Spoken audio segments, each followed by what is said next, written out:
الحمد لله رب العالمين والعاقبة للمتقين والصلاة والسلام على خير خلقه محمد وعلى آله وأصحابه أجمعين. أما بعد، فأعوذ بالله من الشيطان الرجيم. بسم الله الرحمن الرحيم. يا أيها الذين آمنوا كتب عليكم الصيام كما كتب على الذين من قبلكم لعلكم تتقون. وعن أبي هريرة رضي الله تعالى عنه قال: قال رسول الله صلى الله عليه وسلم: من ذرعه القي فليس عليه قضاء ومن استقى فليقضي. رواه الترمذي. أو كما قال عليه الصلاة والسلام: صدق الله مولانا العظيم وصدق رسوله النبي الكريم ونحن على ذلك من الشاهدين والشاكرين والحمد لله رب العالمين. عزیزان من، بزرگان محترم، جامعۃ الزیتون طرفنا مسائل رمضان کورس سرم ورځې کې د تاسو ټول حضرات ته خوش آمدید یم. کوم شیانو سره روزه ماتیږي، کوم شیانو سره روزه نه ماتیږي، دې حواله سره به موږ گفتگو عرض کوم. اور دینه مخکې ز تاسو سره مطلب ده د یو کنفرنس خلاصات تاسو په مخکې کې قدم اور کنفرنس کې کوم فیصله شوې دي ان شاء الله مختصرا زه به حواله سره گفتگو کوم. 2 फरवरी 2019 کې جامعہ عثمانیہ کې یو کنفرنس شو. جامعہ عثمانیہ پېښور میډیکل کالج په وساتت سره تعاون سره اغه حکم دا 9 سوالات ملک بھر کې ټول مفتیانو ته لګلیو. هغه جواب طلب کړو او به کنفرنس کې په کوم 9 سوالات او جوابات په حواله سره تفصیلی گفتگو شوی. نو ټول پاکستان نه تقریبا 23 مفتیانو کرام کوم دا شرکت کړي او خپل مقالې پیش کړي وي. هغه ما هم شرکت کړي او ما هم خپل مقاله پیش کړي و. کوم سوالات او غولکم جوابات او مختصرا تاسو عرض کوم. هکې یو سوال خدا او کنه منفذ څه ته وي. نو منفذ کوم دا یو داسې لاره دا سدی په دې په وجه باندې کوم دا دنه کوم جوفتا غته براه راست دا لیاره ته منفذ ویل شي. او منفذ کوم دا دوا قسمه دي. یو خو منفذ کوم دا پیدایشي دي، مثلا خلوشوا دا پیدایشي ده، او همدارنګه کوم دا ناک شو پیدا شو دا پیدایشي ده. او بل کوم دا بعض منافذ کوم دا غده سوي څنګه پیدایشي نه وي، غیر پیدایشي وي. مثلا خېټه کې کوم دا یو زخم جوړ شو، غټ سوراخ جوړ شو، نو امام ابو حنیفه رحمه الله پنځ خو دواړو قسم کوم منفذ دي کدونه یو شی جو فی معتبر تلاړو نو روزه ماتیږي. لیکن صاحبین پنځ کوم دا کچری منفذ خل پیدایشي نه یو شی ک جو فی معتبر تلاړ شنو به خو روزه ماتیږي او غنه لوان ماتیږي. جوف ستوي جوف اصل شی کوم دا روزه کې بنیاد جوف تک جوف ته یو شی ورسېدو نو روزه ماتیږي او غنه نه ماتیږي. نو جوف کوم دا حناف پنځ جو فی معتبر درې دي: حلق، معده اور آنتره، کل میں غټه اور وړې د دواړه. نو کچې یو شی کوم دا منفذ په ذریعہ سره او دی درو شانو ته لاړو، معده ته لاړو، کلمو ته لاړو یا حلق کې لاړو نو روزه ماته شو. او کچې یو شی منفذ په ذریعہ سره نه لاړو بلکې مسام په ذریعہ سره لاړو، یا مطلب دا منفذ په ذریعہ سره لاړو خو جو په معتبر ته لاړو نو روزه نه ماتيږي. نو دې کې یو دا مسله مطلب د مخترو وته نن سبا کوم دا معده کوم مریض وی کنه نو دیو معده ګردې کو مریض وی جو ګردې واش کیږي یا ډیالیسس کیږي، خاص کر ګردې واش کوي نو به ته مطلب ده دوا ټیوب لګي. یو ټیوب کې وبچوي شي، بل ټیوب کې کوم دا وبوزي 100 لیټر کوم دا سی وبوي او سو وخت پر دا پروسس وی دا ګردې واش شي نو به غته پر مطلب ده به د کې اساني وي. نو دا مسله مو ته څنګه ګردې کله وشکی کنه نو دا وبس کوم د نزي نو دا جوف معتبر کوم درې دي دوته نزي. نو دینه معلوم شو چې به دې سره روزه نه ماتيږي. ولې جوف معتبر ما تاسو کوم ارز وکړه کې غته خو بوزینه نو لہذا دې سره روزه ماتیدل نه دی په کار روزه ور سره نه ماتيږي. دا مختصر ما تاسو په ذریعہ سره کوم دا جوف ارز وکړو. او بل خبره کوم دا هغه کې دا سوال هم چیرې غوکر چوک دوی واچي یو شی واچي غسر نو جمعتي کنه ماتيږي. نو مخکې فقها دا خبره لیکلي وا کتابونو کې لیکلي دا چیرې غوکه تیل دوی وغیرہ چونه سره روزه ماتيږي. خو جدید تحقیق دا غلا غوکه سیشم چولو سره شی کوم دا دنه نزي دلته کې بالکل منفشتانه وکه نن یو پرده ده پرده اگر چې باریکه ده لیکن ډیره مضبوطه ده نو څه شی واچولې چې غچې دنه نزي دی واجبانه کانفرنس کې دا فیصله مشوه چې چونکه منفس ته یو چي نزي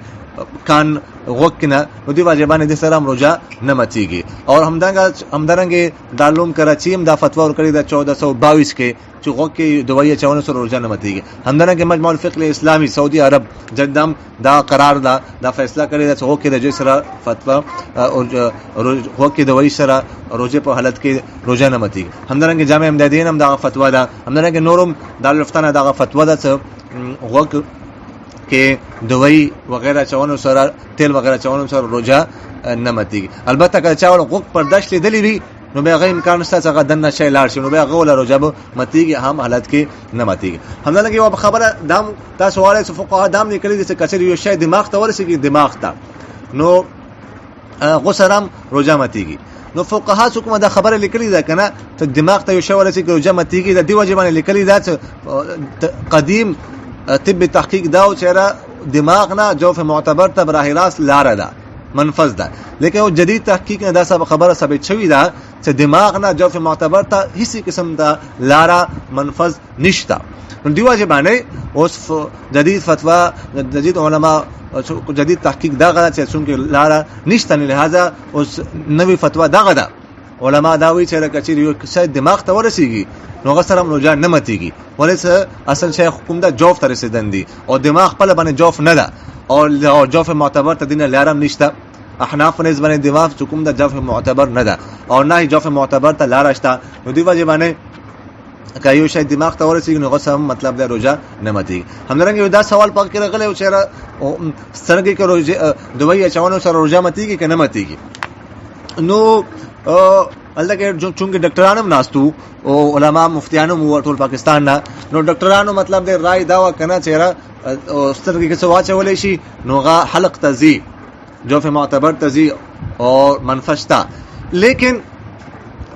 دا متفقه فیصله شوی دا علما دا فیصله چهره او سترګې کې حکم دا ان کې دوی اچونو سره حکم دا روزه نه متيږي اگر چې ډاکټران دا وی چې رسترګو کې سوچا دوايي او چې ولې شي خلق ته رسی لیکن چونکه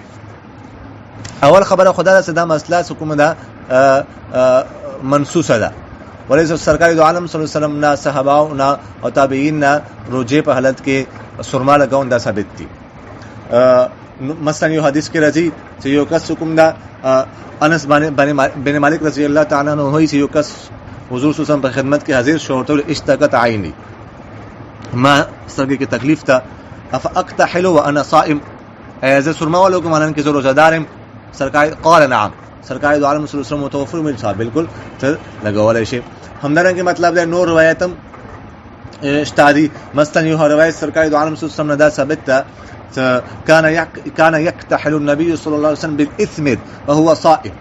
تو حضور صلی الله علیه وسلم اسم سرما لګولا اور غابو روزه دارو همدارنګه مطلب دا نور روایتم اشتادي البته یو روایت کې دا خبره ده سرکار دو عالم صلی الله علیه وسلم یو کسته وخیلو روایت رازی انه امر بالاثم الملوح عند النوم وقال ليتقه الصائم ستاسو اسمت سرما لګوي خدا و فرمایل کوم صائم دا روزه دار دا هغه دینه ځان بچ کی دا روایت کوم دا امام ابو داود رحمه الله خپل سنن کې ذکر کړی دی هغه نه پس دا خبر کړی دا قال ابو داود قال لي يحيى بن معين هو حديث منكر يعني حديث الكحل غنا پاس امام ابو داود رحمه الله دا خبرم کړی دا حدیث کوم دا منکر ده یعنی حدیث کوم نه صحیح نه ده نو دی واجبانه یو خو مطلب ده سرکار دو عالم صلی الله علیه وسلم دا سرما کوم دا روزه په حالت کې لګاون ثابت ده اگر چې روایت کو ضعف تا لیکن روایت ډیر زیات دي نو تعداد زیات په واجبانه کوم زه ہوتا هغه کمی راځي او بل خبره ده فقهاتم دا پته و قدیم فقهاتا سرګي کې سوا چولې شي غول ذائقه هلکه محسوس کیږي لیکن هغه باوجود کوم د دولی کلی دي چې د سر روزانه متيږي نو فقها د کلی دي چې دی وجه دا چې دا سترګو کې کوم لار دا جوف طرف ته نو دا فقها مسام کې شمار کړی دا منفذ نه ده نو مسام په ذریعه سره کوي شی دنه لاړ شي نو غسر روزه نه متیږي. البته منفس په ذریعه سره کوي شی لاړ شي نو غسر روزه متیږي. همدارنګه روزه په حالت کې انهیلر استعمالولو څه حکم ده؟ دا سوال موږ کانفرنس کې راغلی. یو کس ته دمه ساه ولا بیماری وي کنه نو هغه لپاره یو ستر ټایم انهیلر استعمال نه بغیر روان دا مشکل شي. نو انهیلر حکم ده د کې دوايي وي اور دا دوايي حکم ده څه کله پف ورکی کنه نو د واجبانه به دا دنه سنه دوايي لاړ شي اگیس غونډه لاړ شي نو نلی صفا شي پپړې صفا شي نو به ساه اخستو کې اساني وي.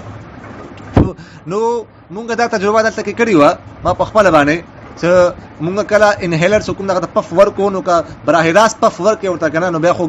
څه دوايي غونته سخکاری خله تزي خو دې کې یو ډبې ملويږي. کچې ډبې کې پف ورته ورکې نو مونږ دا وکړو ډبې کې پف ورکو مونږ نو څنګه مونږ پف ورکو ډبې کې اگیس غونته و به ختم شو نو نه پاس مونږ دا نزاله ګولې و چې یاره دا خله ته کوم شی زینو دي کې صرف هوا وي دوايي ذرات پکې نه وي. لیکن کله مونږ ډاکټرانو سره خبر واشنو ډاکټرانو دا خبرو کې سره دي کې دوايي خامخا زین دنه ډیره کم وي 15% یا 20% لیکن دنه دوايي زی نو چون کې دوايي دي کې دنه زی نو دې سره به حکم دا روزه به ماتيږي اگر چې کم وي. لیکن فقها حکم دا کثیر او قلیل اعتبار نه دا کړي کچې یو شی حکم دنه لاړ شي نو غسر روزه ماتيږي. لہذا انهیلر استعمال سره حکم دا روزه ماتيږي اور روزه په وخت کې انهیلر استعمال کوون دا درست نه ده. او بل خبره دا ده نایزه یا مثانه کې دوايي چون حکم دا د سره حکم دا روزه ماتي کړه. دغه اختلاف تا امام صاحب اور صاحبین یا طرفین امام یوسف رحمه الله امام صاحب پنځ حکم دا دغه دوايي وغیرہ چون سره روزه نه ماتيږي. امام یوسف رحمه الله پنځ حکم دا ماتيږي. لیکن اصل خبره دا ده چې مثانه نه حکم دا جوف معتبر ته لار شتا کنيشتا کچې جوف معتبر ته لار وی نو به روزه متدن پکار دي او کنه وی نو به نه. نو جدید طبي تحقیق دغه دا چې مثانه نه حکم دا جوف معتبر ته هیڅ لار نشتا. لہذا تاسو سره یو عبارت پیش کوم. دا عبارت علم تشریح الابدان کتاب کې دا تاسو وګورئ اردو کې دا. ایک اہم بات یہ بھی یاد رہے کہ مثانہ حالب یا گردے سے کوئی راستہ پیٹ جوف معدہ بڑی آنت یا چھوٹی آنت کی طرف نہیں ہوتا اور اس بات کا کوئی امکان نہیں ہوتا کہ نائزہ یا مثانہ میں داخل ہونے والی کوئی بھی ٹھوس یا مائع چیز کسی طرح بھی پیٹ یا معدے میں داخل ہو جائے. اس لحاظ سے یہ نظام مردوں اور عورتوں میں یکساں ہے. نما تاستا یہ عبارت یہ کتاب نہ عبارت پیش کو علم تشریح الابدان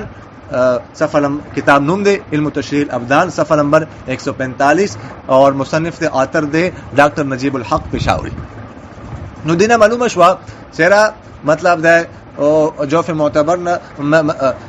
معتبر او مسانہ په منس کی حکم دا س منفذ نشتا او بل لا د مسانہ ولا حکم دیوالونه دي کنه دا ډیر مضبوط دي دا یو شی بار نشي وتلای. نو دی واجبانه دا فیصله شوی د سیره مسانه وغیرہ کې دوی چونه سره حکم دا غا نمتیږي روزه. همدارنګه د خذو لكم اندام نهانی دا شرمګا دا مخکی ولا کاغه کې یو شی واچول شوی شي دوی وغیرہ نو کې روزه متیږي کنه. نو دی حواله سره کانفرنس کې اختلاف وو. بعض حضرات رائے دا وسره د سره مطلب ده روزه متیږي او بعض حضرات رائے دا وسره چونکه د سره حکم د منفي جوف معتبر تلره نشته د واجبار روزه نه متیږي. او بل خبره ده انسان لكم مقعد ده یعنی انسان دبور حکم ده کښه کې دوی واچول شي یا ترنګ چون کومه تر انګلی واچول شي نو سره روزه متیږي کنه. دا سوالم هغه کانفرنس کې راغلو. نو پدی په باره کې هم مطلب ده تاسو لکه دا ځین کې اوسته چې مقعد یا دبور په خپل باندې خجوف معتبر نه ده ولې تاسو ته موخیلو معده کلمه اور حلق دا جوف معتبر ده. نو دی واجبانه کچری یو شی مقعد کې واچول شي نو څه روزه نه دی متدن پکار. البته چونکه د کوم غټه کلمه نه د غټه کلمه دا دبور ته نزګیر رسیدلی ده لګه پاسه دي لګونتی فرق دوه درې غوتی فرق تا ډیر فرق نه ده. نو کچری یو شی مطلب د سړی مقعد کې واچي یا وبمو به دوی نو کچری غا دنه د نخکته کتوی غټه کلمه ته ونه رسیږي نو به غسر خروجه نه متيږي. او کټه غټه کلمه ته ولسی دغه مقام حق نه وي نو به غسر مطلب د روزه ماته شي ولې څنګه غټه کلمه حکم ده خاص جوف معتبر کې شامل ده. همدارنګه یو شی تاسو بل ذهن کې اوسته چې الټی نه دی الټی الټی نه چاته راشي او پخپل باندې راشي نو دې سره روزه نه ماتيږي اگر چې قلیل وي یا کثیر وي کم وي یا زیات وي البته که شریو کس کوم دا الټي وکي په خپل په قصدن په زور باندې وکي نو مې دې په باره کې فقهاء لیکلي کچې زیات وي نو به روزه ماتيږي او که کم وي به نه ماتيږي او زیات او کم اعتبار دادا ته کچې خله پډکه خله باندې وي ان دوه زیات وي څنګه سړی واپس کول نه شي واپس کول نه ممکن وي او په زور باندې وکي خپل نه شي بلکې په زور باندې وکي نو دې سره خروجه ماتيږي او که خپل باندې راشي یا په زور باندې وکي خلګ وي او خله ډکه خله نه وي نو دې سره مطلب دا روزه نه ماتيږي نو دا تاسو سره ما مختصرا کوم دا همدارنګه انجکشن سره فقهاء لیکلي دي چې سره روزه نه ماتيږي او وخی کې ولګي یا رک کې ولګي یا رنگ نه پاسه ولګي د سم روزه نه متي همدارنګه سره ډریپ ولګي ډریپ نو ډریپ سره روزه نه متيږي البته با ډریپونه د سیدي څنګه سره مطلب د خوراک ته پر لګي کچې غا ډریپ سره ولګي نو نه غته نه سره وکیږي او نه غته تند لګي نو دغه کانفرنس کې دا فیصله شوی چې د سره 10 ډریپ سره روزه خو نه متيږي البته د روزه کوم روح ته خلاف ته ولې روزه کې خو سره تکلیف برداشت کی لګ تند او وګه سره برداشت کی نو کله چې ډریپ لګون نو دا خروجي روح خلاف ته اگر سیدی سره روزه به نه متيږي نو دا تاسو سره ما مختصرا هغه شانو ذکر وکړو کوم سره روزه متيږي او کوم سره نه متيږي الله تعالی دې ماته او تاسو په دې خبرو باندې اون کوونو توفیق نصیب کی الله تعالی دې موږ ته دین فهم سمجھ نصیب کی اقول قولي هذا استغفر الله لي ولكم ولسائر المسلمين فاستغفروه انه هو الغفور الرحيم